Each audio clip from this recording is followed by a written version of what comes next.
सब दलीलें तो मुझको याद रहीं, बहस क्या थी उसी को भूल गया।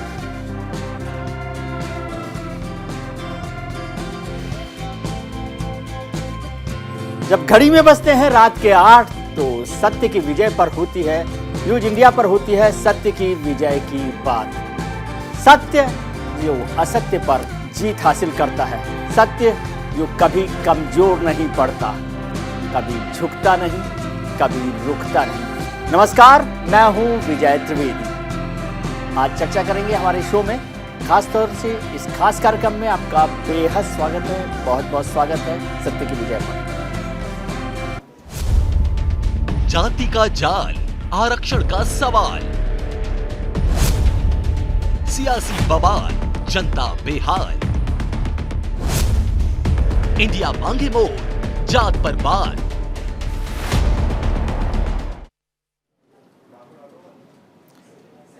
देश में जाति आधारित जनगणना आखिर क्यों जरूरी है? इसके पीछे सियासी पार्टियों के अलग अलग तर्क हैं, लॉजिक्स हैं, लेकिन कुछ मुद्दे हैं जिस पर क्षेत्रीय पार्टियां एक राय रखती है।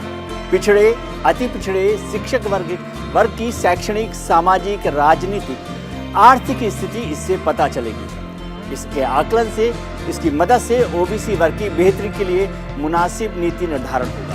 जातियों की वास्तविक संख्या तो पता नहीं चलेगी, लेकिन तब तक जब तक पता नहीं चलेगी तो फिर कैसे जो है काम हो पाएगा, कैसे योजनाएं बन पाएंगी। आकलन की मदद से ओबीसी वर्ग की बेहतरी के लिए मुनासिब नीति निर्धारण होगा। ये सबसे बड़ा तर्क है जाति जनगणना के लिए। जाति आधारित जनगणना के लिए सबसे जरूरी चीज है कि इसके आकलन की मदद से ओबीसी वर्ग की बेहतरी के लिए मुनासिब नीति का निर्धारण हो पाएगा।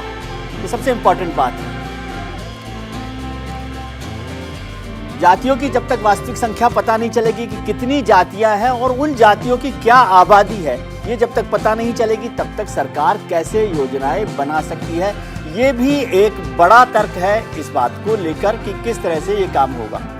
गणना अगर होगी एससी एसटी के अलावा भी, तो अन्य कमजोर वर्गों को भी इसकी मदद मिलेगी, क्योंकि एससी एसटी का रिजर्वेशन अभी है और उसकी स्थिति जो है, आबादी जो है वो साफ साफ है।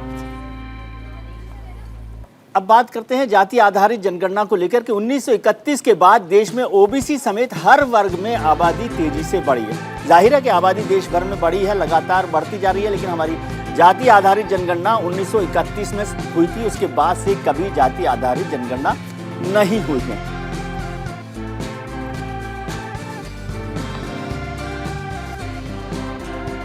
अब बात करते हैं इस पूरे मसले पर, मुद्दे के अंदर की बात।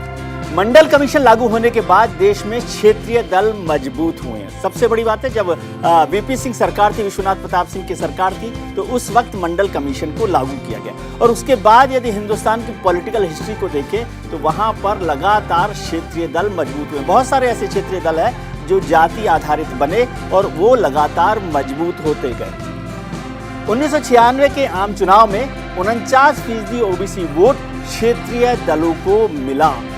इससे आप इसकी ताकत समझ सकते हैं कि 1996 के बाद आम चुनाव में 49% ओबीसी वोट क्षेत्रीय दलों को मिला है, यानी क्षेत्रीय दलों की ताकत बढ़ी है और जो राष्ट्रीय दल है उनको कमजोर हुए हैं। फिर देखिए 2019 में बीजेपी ने क्षेत्रीय दलों के ओबीसी वोट बैंक में बड़ी सेंध लगाई। जो 49% वोट जिसका हम जिक्र कर रहे थे 1996 में, पहली बार हुआ 2019 में। हालांकि 2014 में भी बीजेपी ने क्षेत्रीय दलों के वोट बैंक में बड़ी एक सेंध लगाई थी। 2019 के आम चुनाव में बीजेपी को ओबीसी वर्ग के 44% वोट मिले। 44% मतलब करीब करीब आधे से थोड़ा कम वोट जो है एक राष्ट्रीय पार्टी को मिले हैं और वो है भारतीय जनता पार्टी। 2019 के चुनाव में क्षेत्रीय दलों को ओबीसी के महज 27% वोट मिले। यानी बीजेपी ने इतनी बड़ी सेंध लगाई कि क्षेत्रीय दलों की जो पूरी पॉलिटिक्स थी, पूरी पॉलिटिकल गणित थी, वो छिटक गई, वो कमजोर हो गई। जाति आधारित जनगणना के जरिए क्षेत्रीय दलों की नजर अपने छिटकते वोट बैंक पर है, क्योंकि जब समझ में आई बात कि वोट बैंक उनका खिसक गया है तो वो अब समझ रहे हैं कि जाति आधारित यदि जनगणना होगी तो उससे वो नजर कर पाएंगे कि उनकी वोट बैंक की कौन सी जातियां हैं, उन पर खास तौर से फोकस किया जाए। अगर आंकड़ों में बड़ा अंतर हुआ तो क्षेत्रीय दलों के लिए ये किसी भी संजीवनी से कम नहीं। ये बात है आरक्षण को लेकर। क्षेत्रीय दलों को लग रहा है कि जब ओबीसी की जब जाति जनगणना हो जाएगी तो फिर वो आरक्षण को बढ़ाने की मांग करेंगे और उससे एक पूरा क्षेत्रीय दलों की ताकत बढ़ जाएगी। इस सब पर हम चर्चा करेंगे कि जाति आधारित जनगणना कितनी जरूरी है, उसके क्या पक्ष हैं, क्या तर्क हैं। खास मेहमानों से चर्चा करेंगे, लेकिन उससे पहले देखिए हमारी ये खास रिपोर्ट। जातीय जनगणना को लेकर देश में राजनीति तेज हो गई है। ये एक ऐसा मुद्दा है जो देश में कई बार उठाया जाता है, लेकिन तमाम बड़ी सियासी पार्टियां इस मुद्दे पर उठी आवाज का गला घोंटती आई है। एक तबका चाहता है कि देश में जाति जनगणना हो, जबकि दूसरा तबका इसका विरोध करता रहा है। पार्टीगत बात करें तो देश की सत्ता में रही दो बड़ी पार्टी कांग्रेस और बीजेपी इसके खिलाफ रही है, जबकि छोटी पार्टियां इसकी मांग लगातार करती रही है। भारत में हर 10 साल में एक बार जनगणना की जाती है। इससे सरकार को विकास योजनाएं तैयार करने में मदद मिलती है। किस तबके को कितनी हिस्सेदारी मिली, कौन हिस्सेदारी से वंचित रहा, इन सब बातों का पता चलता है। कई नेताओं की मांग है कि जब देश में जनगणना की जाए तो इस दौरान लोगों से उनकी जाति भी पूछी जाए। इससे देश की आबादी के बारे में तो पता चलेगा ही, साथ ही इस बात की जानकारी भी मिलेगी कि देश में कौन सी जाति के कितने लोग रहते हैं। भारत में आखिरी बार जातीय जनगणना साल 1931 में ब्रिटिश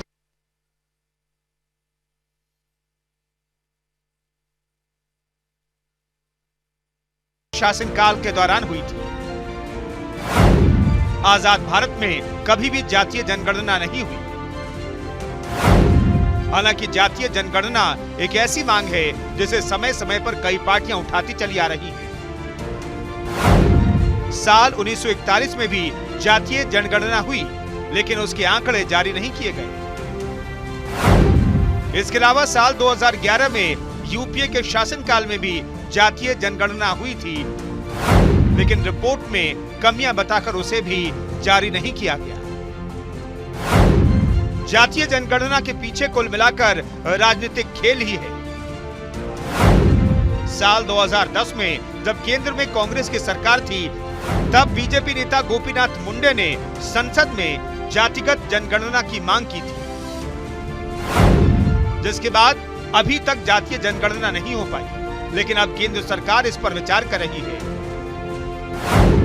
कांग्रेस सरकार ने भी साल 2011 में शरद पवार, लालू प्रसाद यादव और मुलायम सिंह यादव के दबाव में जातीय जनगणना करवाई थी, लेकिन उसके आंकड़े जारी नहीं किए गए। वहीं दूसरी तरफ कई प्रदेशों में क्षेत्रीय दल जाति की राजनीति कर अपना वोट बैंक मजबूत करते हैं। ऐसे में जातीय जनगणना से समाज कई जातियों में बंट जाता है, जिससे उनका टारगेट पूरा हो जाता है और इसका सीधा फायदा उनको पहुंच जाता है। Bureau report, news India.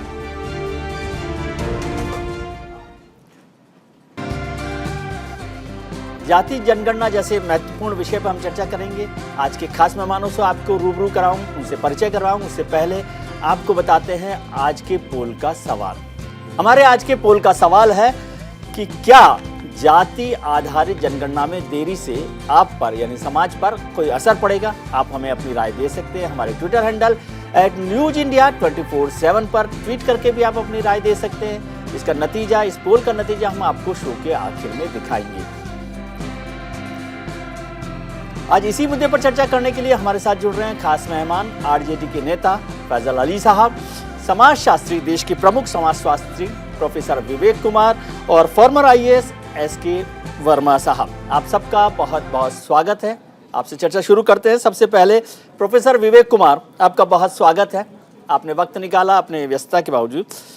Sir, थोड़ा सा ज्ञान दीजिए मुझे, ये जातीय जनगणना का मतलब क्या है, फायदा क्या है, नुकसान क्या है, क्यों जरूरी है?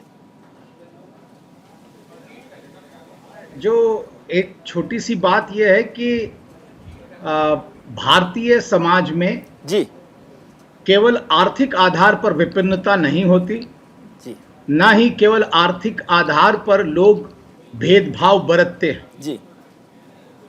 सबसे बड़ी जो भेदभाव की घटना होती है वो अस्मिता के आधार पर और जातीय अस्मिता के आधार पर होती है। जी। सदियों से लोगों को जातीय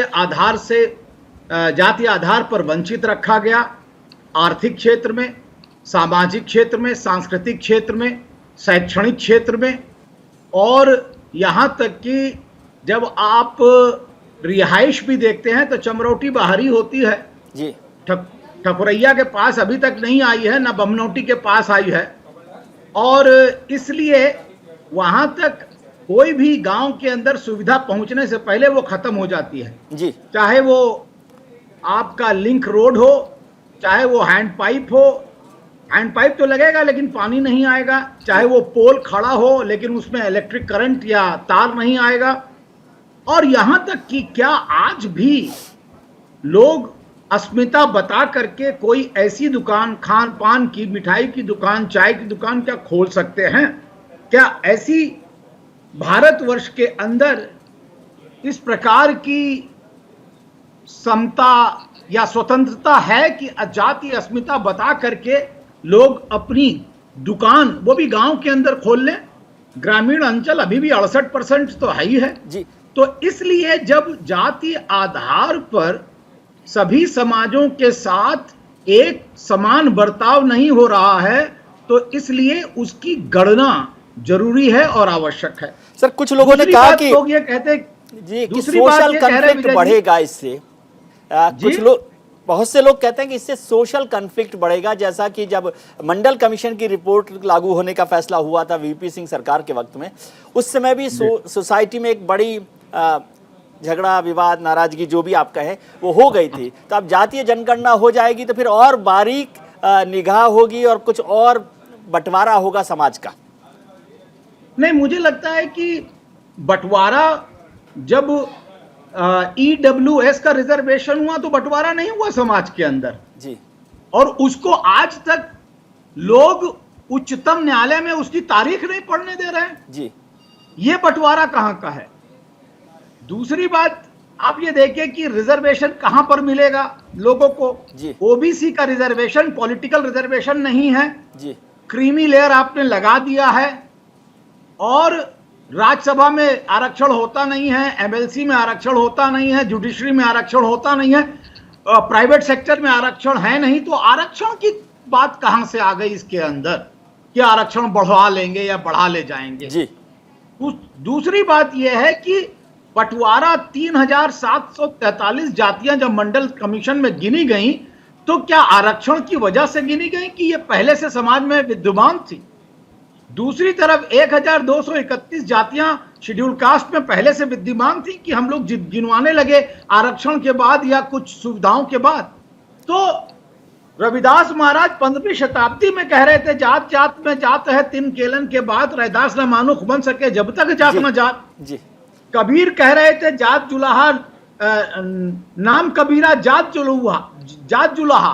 तो वो जाति की अस्मिता के आधार पर जब पृथकता है, लोगों के अंदर बहिष्कार है, तो उसकी गिनती हो जाना, मुझे नहीं लगता है कि इसमें कोई पिलगाव आएगा या बदलाव आएगा। ठीक है सर। फैसल अली साहब, आप आरजेडी को देख रहे हैं, आपने बड़ी लंबी पत्रकारिता भी की है, बहुत कुछ सीखा भी है हम लोगों ने आपसे। ये जो सारा एक्सरसाइज है प्रोफेसर विवेक कुमार ने बहुत स्पष्ट तरीके से समझाया, लेकिन ज़्यादातर लोग कहते हैं कि अब आरजेडी जैसी पार्टी जो है उनको अपने वोट बैंक की पहचान करने के लिए, क्योंकि फैसल अली साहब जब पार्लियामेंट्री बोर्ड में बैठते पार्टी में तो देखते भाई कौन जात के हो नेता, कितने लोग हैं, केवल इसलिए चाहिए आपको जाति की जनगणना। नहीं, देखिए, जो सज्जन जी बोल रहे थे विवेक जी, उनकी बहुत सारी बातों में बहुत गहरा मतलब है तो समझने की जरूरत है। तो 1931 से लेकर के अभी तक के जातीय जनगणना क्यों नहीं हुई है? 2011 में जो जातीय जनगणना हुई लालू प्रसाद यादव जी और नेताओं के प्रेशर में, तो उसके जो थे उसको क्यों नहीं पब्लिक किया गया? ये बड़ी बात है। दूसरी बात ये है कि देखिए, जाति भारत के समाज की एक सच्चाई है, उसको आप नकार नहीं सकते हैं। और कुछ लोग जो बात करते हैं, स्टूडो इंटेलेक्चुअल जो बात करते हैं कि नहीं इससे समाज में विघटन आएगा और ये आएगा और वो आएगा, मेरा एक वो सवाल है कि आप इतने सीनियर जर्नलिस्ट हैं, ये बताइए कि क्या लोग जो सबका साथ और सबका विकास की बात करते हैं वो आज तक धरातल पर उतर पाया है? नहीं उतरा है। अभी जैसा विवेक जी बता रहे थे कि आपके गांव में तो रोड जो है, सड़क जो है वो ठाकुर जी के दरवाजे तक है, उसके बाद समाप्त हो जाती है। सर क्या ऐसा होता है? क्या ऐसा होता है? आपकी सरकार रही है तो आपने जाति के आधार पर सड़कें बनवाई हैं? देखिए, बिल्कुल होता है। आप इस बात को समझ लीजिए कि हम लोग पहले आरक्षण क्यों कहा कि सोशल कंसिडरेशन होगा, जिसको सरकार ने हटा दिया और कहा कि सिर्फ इकोनॉमिक कंसिडरेशन किया जाएगा। आज भी बड़े से बड़ा दलित किसी भी ओहदे पे ही बैठा हुआ हो, उसकी समाज में वो इज्जत नहीं है। तो एक बड़े हमारे स्वर्गीय जगदेव बाबू कहते थे कि 100 में 90 शोषित हैं और 90 भाग हमारा है। तो हम लोगों की पूरी लड़ाई इस बात पे है कि ये 90% लोग हैं जो मैं एक दो बार ये कह लेने दीजिए कि क्या हमने कभी ये जानने की कोशिश की कि सर पे मैला ढूंढने वाले लोग कौन हैं, कि इसमें कौन सी जातियां हैं, ये जो छोटा काम करते हैं, जो रोजगार की जो दूसरे निम्न स्तर के काम है, ये कौन लोग हैं? कभी आपको बात पे शक होता है कि ये बड़े जाति के लोग भी हैं, स्वर्ण भी हैं जो ये काम करते हैं? नहीं है। और जो लोग ये कहते हैं कि इस वजह से समाज में विघटन आएगा, तो ये प्रोपेगेंडा करते हैं और उनको ऑब्जेक्टिवली समाज समझाने की जरूरत है। जी, हमारे साथ जरूरी है।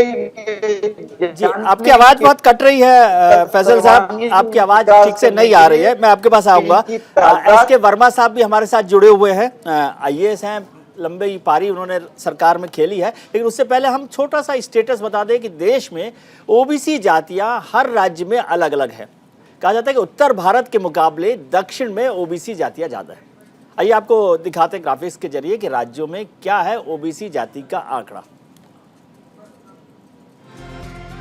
ये देखिए, जाति आधारित जनगणना जो है जिस तरह से बताती है कि किस तरह से यूपी और अलग अलग राज्यों में जनगणना की OBC की स्थिति है, ये आपको हमारे ग्राफिक्स में समझ में आएगा बात कि किस यूपी में कितने लोग हैं।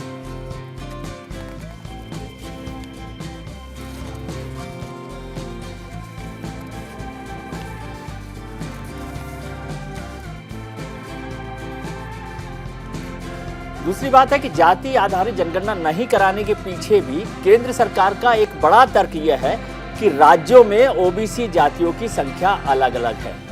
ऐसे में अगर जाति आधारित जनगणना होती है तो देश में जातियों की व्यवस्था बिगड़ जाएगी। आइए आपको दिखाते हैं कि ये किस राज्य में कितनी OBC जातियों की संख्या है, तादाद है। ये आप हमारे ग्राफिक्स में देख रहे हैं कि देश में जी सर वर्मा साहब, आपने सरकार में बहुत लंबा काम किया है। अभी प्रोफेसर विवेक कुमार ने कहा कि जातियों के आधार पर जो सरकार की योजनाएं हैं उसका हैंडपंप का जो नल है, पाइप है, वो जाति के थोड़ा सा दरवाजे से पहले रुक जाता है। क्या आपने जब फाइल पे साइन किए थे तो ऐसा ही कर रहे थे आप? देखिए, दो चीज़ें हैं, मैं आपको बता दूं, स्पष्ट रूप से बता दूं जी कि हमारे यहाँ बहुत पहले से चला आ रहा है कि धर्म तो हम बदल सकते हैं जी, लेकिन जिस धर्म में है उसमें जाति में जिसमें विभाजित है जी, जाति हम लोग नहीं बदल सकते जी। तो जातियों का जो वर्गीकरण हुआ है शुरू से, हम चाहे वो हिंदुओं में हो, चाहे मुस्लिम्स में हो, चाहे अनुसूचित जाति में भी सब जातियाँ बनी हुई हैं, वो एक दूसरे को चेंज नहीं कर पाते। हाँ, हम अपना रिलीजन जरूर चेंज कर सकते हैं, उसकी हमें लिबर्टी शायद समाज दे रहा है जी।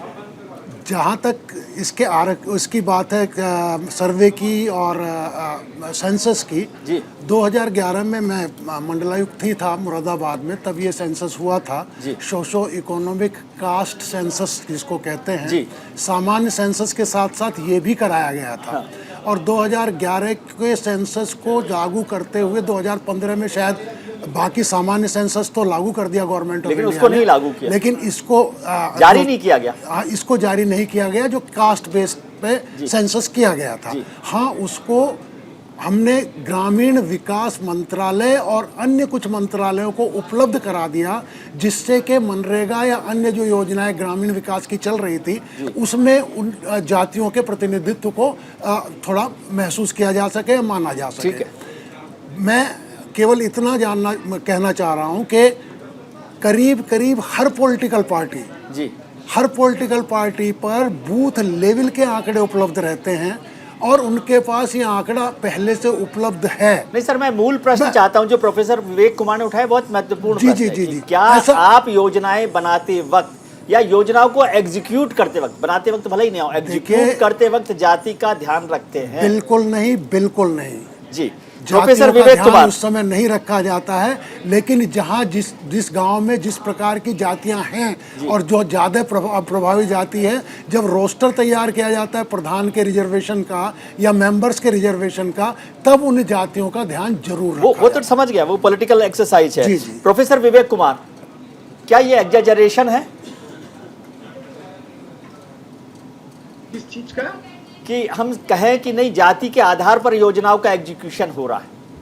नहीं, मैंने ये नहीं कहा कि जातियों के आधार पर एग्जीक्यूशन, मैं कह रहा हूं जब इम्प्लीमेंटेशन होता है जी, उस समय कहां तक सुविधा पहुंचेगी, ये जाति अस्मिता के आधार पर आज भी गांव बसे हुए हैं और सुविधा वहां तक पहुंचते पहुंचते खत्म हो जाती है। जी, पोल तो लगता है लेकिन करंट नहीं आता जी, वहां पर, हैंड पाइप तो लगता है लेकिन पानी नहीं आता जी, चक रोड बनते बनते वहां पर आकर खत्म हो जाती है और उनके गांव आज भी उसी तरह बने हुए हैं।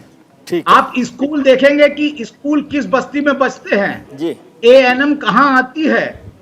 ये जो लोग बैठे हैं वो ये नहीं है कि मैं कह रहा हूं कि जाति के आधार पर योजनाएं बन रही हैं, मैं कह रहा हूं जब उनका इम्प्लीमेंटेशन की बात मैं कर रहा था वर्मा साहब से भी सर, एग्जीक्यूशन की बात, इम्प्लीमेंटेशन की बात थी, इसमें चर्चा करें। जी, हमारे साथ अशोक भारती साहब। जी, जी, त्रिवेदी जी, आप ये देखिए कि अंबेडकर ग्राम योजना उत्तर प्रदेश में शुरू ही इसलिए की गई जी, क्योंकि उन अस्मिताओं के लोग कहां पर रहते थे, उनके पास वो सेवाएं नहीं पहुंच पा रही थी और इसलिए अंबेडकर ग्राम योजना शुरू की गई और उसको संतृप्त कराया गया। जी, अशोक भारती साहब भी हमारे साथ जुड़ गए हैं, जो NACDOR के अध्यक्ष भी हैं और जातियों पर बहुत काम उन्होंने समाज में किया है। अशोक भारती साहब, क्या जरूरत है जाति जनगणना की? अभी चर्चा हो रही है, प्रोफेसर विवेक कुमार कह रहे हैं कि इम्प्लीमेंटेशन के लिए जरूरी है, हमारे साथ वर्मा साहब हैं, वो कह रहे हैं इम्प्लीमेंटेशन के वक्त ध्यान नहीं रखा जाता। केवल पॉलिटिकल पार्टीज हैं जो ध्यान रखते हैं कि किस जात तक, कहां तक हैंडपंप को पहुंचाया जाए जब वो सरकार में होते हैं, अफसर नहीं करते। भारती साहब। नहीं, देखिए, मैं दो तीन बातें कहना चाहता हूं। पहली बात तो ये, जी जी जी बताइए, कि मैं ये कहना चाहता हूं कि हमें ये समझना है कि भारतीय समाज, जैसा प्रोफेसर विवेक कुमार जी ने कहा है, एक जातिगत समाज है जी, और ये भी बात तय है कि भारत की जो सरकार है, चाहे वो किसी भी पॉलिटिकल पार्टी की सरकार रही हो, वो हरेक व्यक्ति तक न्याय करना चाहती है जी, लेकिन हमारा जो समाज का ढांचा है जी, उस समाज के ढांचे में जब ब्यूरोक्रेसी कोई कार्यक्रम लागू करती है जी, वो गांव उसकी निगाह में होता है, लेकिन उस गांव का मतलब क्या है? जी, उस गांव का मतलब है गांव का केंद्र, और गांव का केंद्र वो है जहां प्रभुत्वशाली बिरादरियां वहां की रहती हैं, जातियां वहां की रहती हैं जी। और जब गांव के केंद्र की बात करेंगे, प्रभुत्व की बात करेंगे, जैसे मैं आपको बताऊं, मैं सुन रहा था बड़े आराम से जी, आप ICDS आंगनवाड़ी केंद्र जो हैं जी, वो किन बिरादरियों के घर में हैं जी, उससे आपको पता लगेगा। अभी NFHS 4-5 के डेटा आए हैं जी, NFHS के, नेशनल फैमिली हेल्थ सर्वे के डेटा आए हैं जी सर। अभी वर्मा जी ने जो है सोशो इकोनॉमिक कास्ट सेंसस की बात की जी। मैं इसमें दो चीजें आपके सामने लाना चाहता हूं। एक तो ये कि 2011 की जो कास्ट सेंसस थी वो सेंसस लॉ के, सेंसस एक्ट के तहत नहीं हुई थी जी, बहुत सही, ठीक बात है। और उसकी वजह से उसके जो डेटा हैं सरकार ने अपनी तिजोरी में बंद कर रखे हैं। बिल्कुल ठीक बात है, वो अपने हिसाब से उन डेटा का इस्तेमाल करती है। ठीक है, एक बात। दूसरी बात, NFHS के जो डेटा हैं वो ये बताते हैं कि अगर हेल्थ के, एजुकेशन के, न्यूट्रिशन के ये तमाम डेटा अगर आप NFHS 5 में देखेंगे तो आपको पता लगेगा कि अनुसूचित जाति, जनजाति, पिछड़ी जाति और दूसरी जातियों के जो इंडिकेटर्स हैं उसमें बहुत फर्क है जी। अगर हम इन फर्क को दूर करना चाहते हैं तो हमें यह जरूर मालूम करना पड़ेगा कि ओबीसी में कौन सी जातियां ऐसी हैं जो पिछड़ रही हैं। ठीक है सर, ठीक है सर, इस पर चर्चा हम करेंगे कि जातीय जनगणना कौन सी जातियां ऐसी हैं जो पिछड़ रही हैं। बिल्कुल ठीक बात है। आदिवासियों में कौन सी जातियां जो पिछड़ रही हैं, इस पर चर्चा करते हैं सर। बात है भारती साहब, अनुसूचित जाति जनजाति का जाति जी। भारती साहब लौटते हैं, अभी वक्त छोटे से ब्रेक का है। ब्रेक पर जाने से पहले आज के पोल का सवाल आपको एक बार फिर से बता देते हैं कि आज के पोल का सवाल हमारा है कि क्या जाति आधारित जनगणना में अगर देरी होती है तो उसका असर आप पर पड़ेगा, यानी समाज पर पड़ेगा। आप हमें अपनी राय भेज सकते हैं हमारे ट्विटर हैंडल @newsindia247 पर ट्वीट करके भी आप हमें अपनी राय भेज सकते हैं। हम शो के आखिर में उसका नतीजा बताएंगे कि जनता की राय क्या है। अभी वक्त है एक छोटे से ब्रेक का। बहुत विद्वत पैनल है और बहुत गंभीर चर्चा है, कहीं मत जाइएगा, तुरंत लौट कर आते हैं। आरक्षण का सवाल,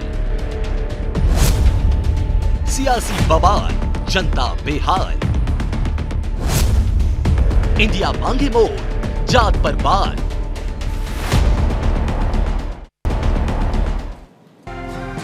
ब्रेक के बाद आपका एक बार फिर स्वागत है। हम चर्चा कर रहे हैं कास्ट सेंसस को लेकर, जातीय जनगणना को लेकर तमाम सियासी पार्टियां एक दूसरे पर हमला बोल रही हैं। इसी मुद्दे पर राजनेताओं का क्या कहना है, ये आपको पहले सुनाते हैं। कैसे और खूब अच्छे ढंग से किया जाए जातीय जनगणना, तो उसके लिए सबकी राय ले करके और फिर उसके बारे में सरकार अंतिम रूप से निर्णय ले करके, और सरकार में भी हम लोगों ने इसके लिए की है, लेकिन सबकी राय हो जाएगी और मिल करके तब कैबिनेट में प्रस्ताव जाएगा। बिहार विधानसभा से, विधान परिषद से 2 बारी जो है सर्वदलीय जो है ये पारित किया गया प्रस्ताव कि कास्ट सेंसस होना चाहिए। ये हमारा कॉन्शियस है, बिहार की जनता का कॉन्शियस है और देश भर के 80-90% लोगों का कॉन्शियस है कि वो चाहते हैं जातीय जनगणना। जातिवार जनगणना की बात अगर ओम प्रकाश राजभर, अखिलेश यादव अगर इस बात को कहेंगे तो ये तो भाजपा को पसंद नहीं है, क्योंकि जब जातिवार जनगणना हो जाएगी तो जिसकी जितनी संख्या भारी उसकी उतनी हिस्सेदारी देनी पड़ेगी। इस नाते वो भाग रहे हैं। तमाम राजनीतिक पार्टियां जातीय जनगणना को लेकर एक दूसरे पर तंज तो कसती रहती हैं, दिखाई देता है। इस बीच जातीय जनगणना को लेकर देश की आम जनता क्या कहती है, ये भी सुन लेते हैं। सबसे बड़ी महत्वपूर्ण बात यह है कि जो जातियां विलोपित हो जाती है वो लोगों के सामने आ जाएगी, सरकार के सामने आ जाएगी। सरकार उनके लिए क्या पॉलिसी डील करती है, जितनी पार्टियां हैं उनके लिए क्या सोचती है, ये सामने आ जाएगा। आम जनता जाति गणना चाहती है, जो जातीय स्तर की गणना है, जनगणना है, वो होनी चाहिए। आम जनता इसका स्वागत कर रही है। जातीय जनगणना होना चाहिए, बहुत अच्छी है, सब कोई के भला के लिए है। बिहार में जितने भी गरीब हैं सब कोई का जाति का गणना हो करके उसके आधार से उसको लाभ मिल जाएगा हर जात को। कुछ ट्वीट्स भी हमें मिले, कुछ इंपॉर्टेंट चुनिंदा ट्वीट्स आपको बताते हैं कि जाति आधारित जनगणना तो सही है, क्या इसके बाद आरक्षण बढ़ाने की मांग नहीं उठेगी। ये मयंक ने ट्वीट किया, मयंक मिश्रा ने, कि जाति आधारित जनगणना तो सही है, क्या इसके बाद आरक्षण बढ़ाने की मांग नहीं उठेगी।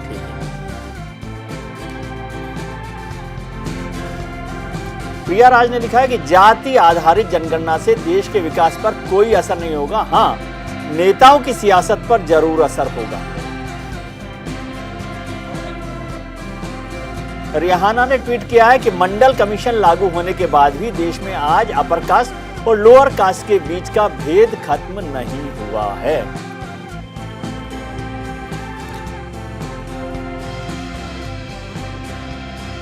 फैजल अली साहब, जाति आधारित जनगणना पर चर्चा हो रही है, बिहार में आजकल चर्चा ज्यादा चल रही है, क्या इस बहाने नीतीश कुमार जी के करीब पहुंच रहे हैं तेजस्वी यादव?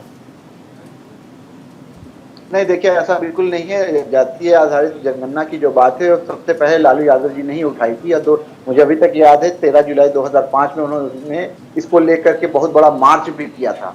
तो ये हमारी पार्टी का बहुत पहले का मुद्दा है, जिसको हमारे नेता प्रतिपक्ष माननीय तेजस्वी यादव और जोर शोर से उठा रहे हैं। जाहिर सी बात है कि जो स्थिति बिहार में बनी हुई है, कर्नाटक में आपने करवा लिया है, यूपी में उसके लिए मांग हो रही है, महाराष्ट्र में उसके लिए मांग। सर मैं तो पॉलिटिकल सवाल पूछ रहा हूं आपसे, आप इतने विद्वान आदमी हैं, ये बताइए नीतीश कुमार जी आपकी बात का सपोर्ट कर रहे हैं ना, और उन्होंने कहा हम अपना पैसा खर्च करके भी करवा देंगे, तो अब तो साथ साथ हो जाएंगे ना, भाई भाई हो गए ना आरजेडी जेडीयू। अब उसमें दिक्कत क्या है, उसमें दिक्कत ये आ रही है कि नीतीश कुमार तो हम लोगों के साथ पेज पे हैं। उन्होंने अभी तेजस्वी यादव को बुला करके लंबी बातचीत भी की, सदन से 2019 और 2021 में पारित भी हो गया, लेकिन उनके साथ चक्कर ये है कि उनकी सरकार बीजेपी की बैसाखियों पे है।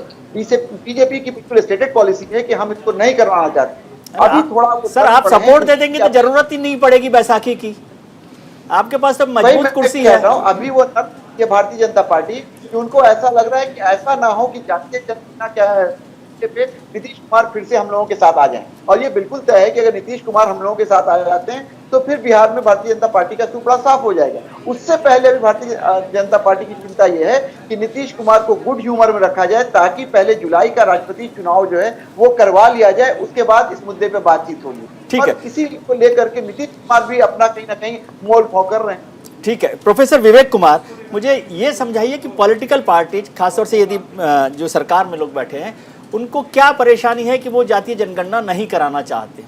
और इसमें बीजेपी की बात नहीं है, कांग्रेस सरकार ने तो जातीय जनगणना करवा ली 2011 में, उसके बाद भी रिलीज नहीं की। तो क्या ऐसी बड़ी संकट की बात है, परेशानी की बात है कि वो इसको जाहिर नहीं करना चाहते? देखिए, जो भी राजनीतिक दल ये कह रहा है कि इससे देश में बंटवारा हो जाएगा और बंटवारा बढ़ेगा, तो वो तो मिथ्या प्रचार है। क्योंकि समाज में अगर बंटवारा हुआ है तो विजय जी आप जानते हैं किस पर हुआ था। इस देश का बंटवारा धर्म पर हुआ था, और उस धर्म की गिनती आज तक जारी है।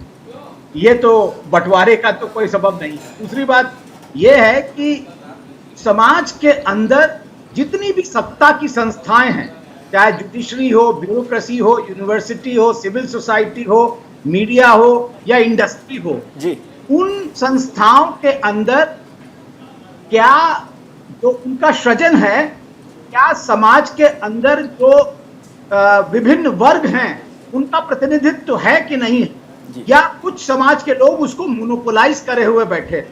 मुझे लगता है कि ये बात है कि कुछ समाज के लोग उसको मोनोपोलाइज करके जो बैठे हैं, उनको अपनी सत्ता जाने का डर है, और इसलिए वो जनगणना नहीं करवा रहे हैं। क्योंकि बाद में लोग समान अनुभव के आधार पर प्रतिनिधित्व की बात करेंगे जी, और वो प्रतिनिधित्व देना नहीं चाहते, चाहे वो जुडिशरी हो, चाहे वो ब्यूरोक्रेसी हो, चाहे वो यूनिवर्सिटी हो, चाहे वो इंडस्ट्री हो। जी, अशोक भारती साहब के पास आऊं, लेकिन उससे पहले एक ग्राफिक देखते हैं कि क्या इसके पक्ष में लोग तर्क दे रहे हैं और क्या विपक्ष में। आइए एक नजर डालते हैं कि जातीय जनगणना को लेकर क्या लोग पक्ष में स्थिति बताते हैं।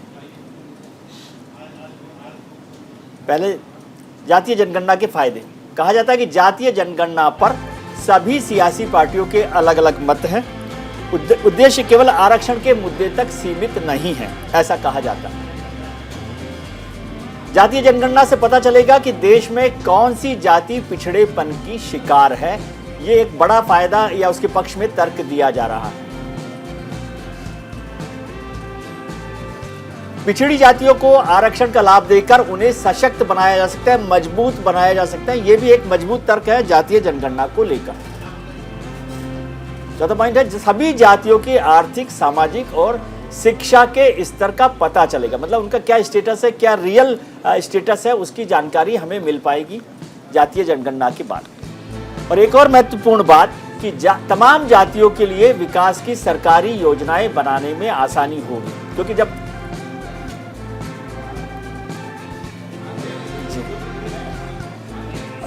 अशोक भारती साहब आपके पास आऊं, इससे पहले एक बार ये भी देख लेते हैं कि जो जातीय जनगणना के नुकसान के लिए जो लोग तर्क दे रहे हैं, उसमें कहा गया है कि राजनीतिक विश्लेषण, जातीय जनगणना से देश को कई तरह के नुकसान होंगे, और उसमें सबसे बड़ा बताया गया है कि आंकड़ों में ज्यादा अंतर हुआ तो आरक्षण पर विवाद होगा।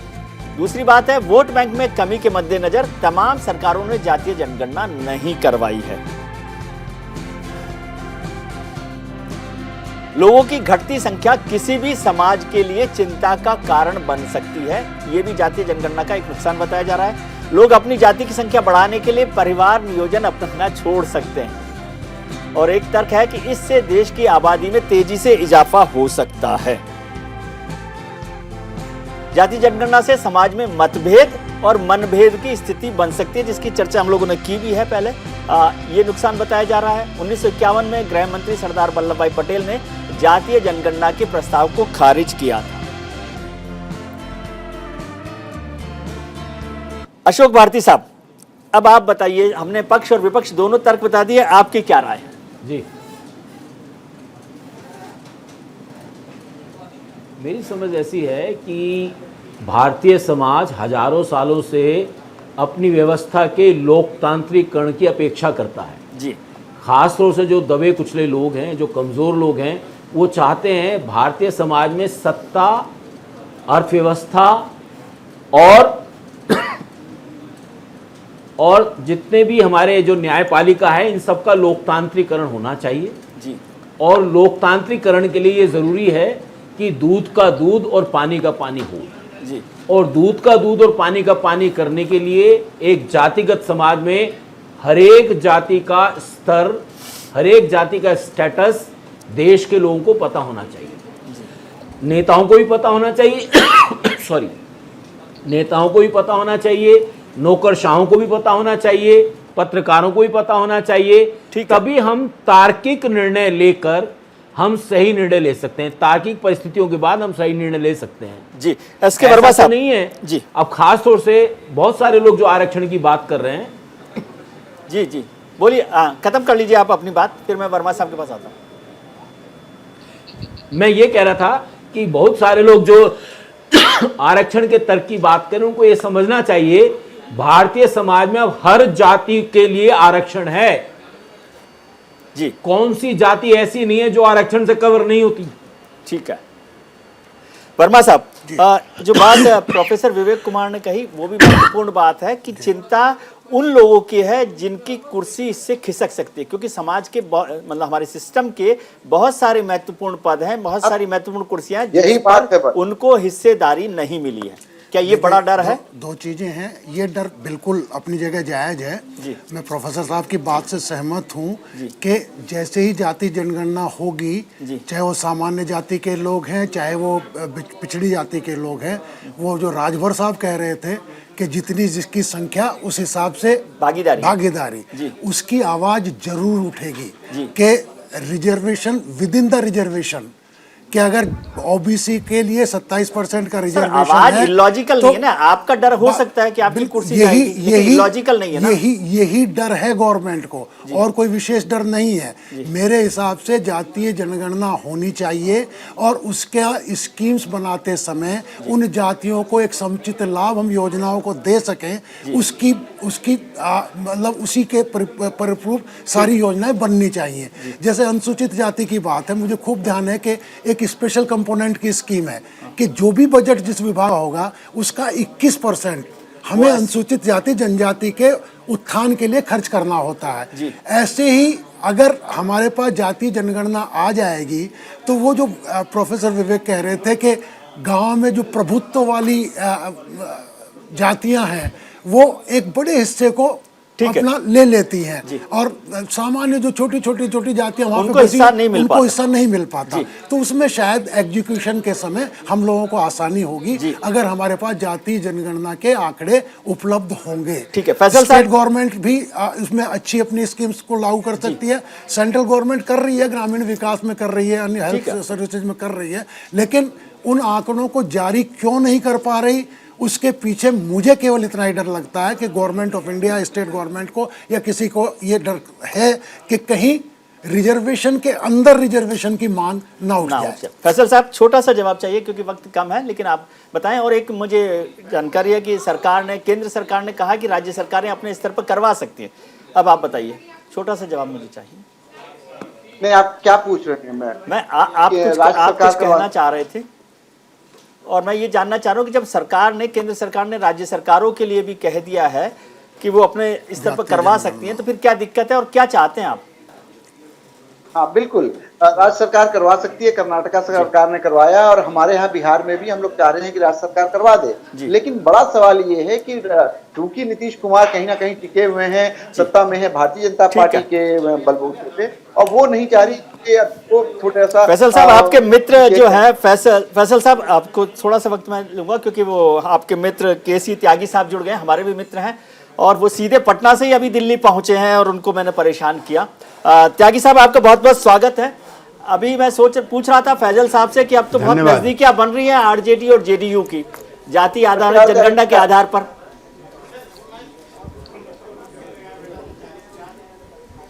नहीं, जातिगत जनगणना को लेकर के मैं अभी पटना से लौट करके आ रहा हूँ जी, तो कुछ जनता दल यूनाइटेड और आरजेडी जी निसंदेह एक धारा से निकली हुई पार्टी, इसमें कहाँ दो रहा है जी। ये इको हो रही है बहुत आवाज। अब नंबर 1 जी, नंबर 2, नीतीश कुमार जी ने पहले दिन से ही विधानसभा में 2 बार प्रस्ताव पास करवाए जी। इस पे वहाँ की बीजेपी को भी कोई ऐतराज नहीं है, क्यों वहाँ की बीजेपी को एक्यूज करना वो भी गलत है। ये वहाँ की और यहाँ की बीजेपी कौन सी है सर? तारकिशोर प्रसाद तक। त्यागी साहब ये वहाँ की और यहाँ की बीजेपी अलग अलग है क्या? कि अगर बीजेपी को इतराज यहाँ तो फिर सरकार करवा। मैं बिहार की बीजेपी की बात कर रहा हूँ क्योंकि बिहार के बारे में संदर्भ में जी जी। तो मतलब बिहार में चालू करवा देंगे आप जातीय जनगणना? आप एंकर हैं या मेरी तरह से बैठे हैं? नहीं, मैं विजय त्रिवेदी बोल रहा हूं। मैं ये जानना चाह रहा हूं कि बिहार में सरकार जो है क्या जातीय जनगणना करवाएगी जब सब एक तरफ है? हाँ तो कराएगी कराएगी। किसी भी पॉलिटिकल पार्टी ने बिहार की ने विरोध किया है, न आरजेडी ने किया है, न बीजेपी ने किया है, न हमने किया है, न सीपीआई सीपीएम कांग्रेस, कोई पार्टी नहीं है। और विजय जी यही नहीं जी, उत्तर प्रदेश की सारी पार्टियां जातीय जनगणना हो जी, शरद पवार के यहाँ पे महाराष्ट्र में सारी पार्टियां जातीय जनगणना हो, टीआरएस ने पास किया, वाईएस ने पास किया है, स्टालिन ने पास किया है, नवीन पटनायक ने पास किया है। ये कोई खाली बिहार का मसला नहीं है, नहीं सारे देश का मसला है। जी त्यागी साहब, मैं इसलिए पूछ रहा था आपसे नंबर एक, आपकी जो है ना मित्रता दिल्ली के सारे नेताओं से भी है बीजेपी के, तो आप तो उनको कन्विंस कर सकते हैं। देखिए, जात का मामला ऐसा है, इसमें भगवान भी किसी को कन्विंस नहीं कर सकता। कई हजार साल की ये गंदगी है जी, और जो इस गंदगी से लड़ने का उठाता है बीड़ा जी, उसकी हालत भगवान बुद्ध जैसी होती है, डॉक्टर अंबेडकर जैसी होती है, कर्पूरी ठाकुर जैसी होती है, वीपी सिंह जैसी होती है जी। देखा ना कैसे काबिल लोगों को कितना अपमान, और गांधी जी जैसी होती है जी। गांधी जी जब आते हैं महात्मा फुले से मिलकर के 1931 में जी, तो वो जाति व्यवस्था तोड़ने के लिए महात्मा फुले के कार्यक्रम में वायदा करके आते हैं।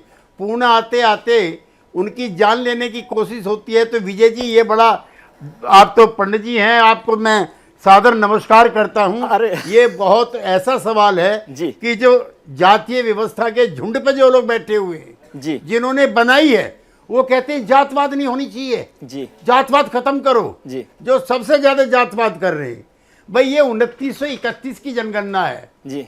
उस समय कुर्मियों ने और लोध राजपूतों ने भी कह दिया हम भी क्षत्रिय हैं जी जी। अब जो तो सर रास्ता क्या है? वो कह रहा है 52% जी है जी। क्या रास्ता क्या है? आपको क्या रास्ता दिखाई दे रहा? क्या केंद्र सरकार तैयार होगी केसी त्यागी जी की बात को मानकर, नीतीश कुमार जी की बात को मानकर? ये मेरी या नीतीश कुमार जी की, आरजेडी जेडीयू की बात, ये बीजेपी की बात ही नहीं है जी, ये पूरे देश की मांग है विजय जी। तो फिर क्यों रुक रही है? अच्छा, इससे डर क्या है जी? इससे डर क्या है जी? इससे ये डर कुछ लोगों को लग रहा है कि शायद पिछड़ों की संख्या बढ़ जाएगी और प्रोपोर्शनेटली जी ये आरक्षण की डिमांड करेंगे। इसकी जड़ में ये भी समझ लीजिए, ये भी मैं ही बता देता हूँ, वो नहीं बताएंगे आपको जी, जिसका विरोध कर रहे हैं जी। तो प्रधानमंत्री के नेतृत्व में समूचा देश अमृत महोत्सव मना रहा है जी कि 75 साल में देश में कितनी प्रगति हुई है जी।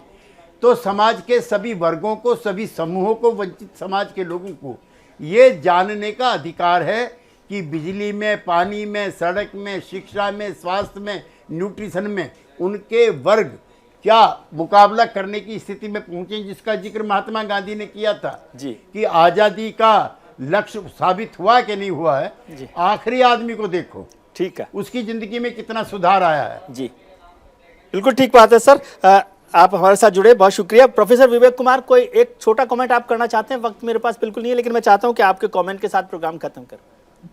विजय जी, लेकिन ये जो आपने अभी बताया कि केंद्र सरकार ने कहा है कि राज्य सरकारें करवा सकती है, उसमें एक बड़ा पेच ये है जी, और मैं गलत पे हो सकता हूं, लेकिन मेरा मानना यह है कि जो सेंसस काउंटिंग है दैट इज ए केंद्र सरकार का सब्जेक्ट है जी। सर, राज्य सरकारें कैसे करवा लेंगी उसको जी। तो ये कहीं ना कहीं एक पेच डाल दिया है कि आप करवा लीजिए लेकिन हम मानेंगे नहीं।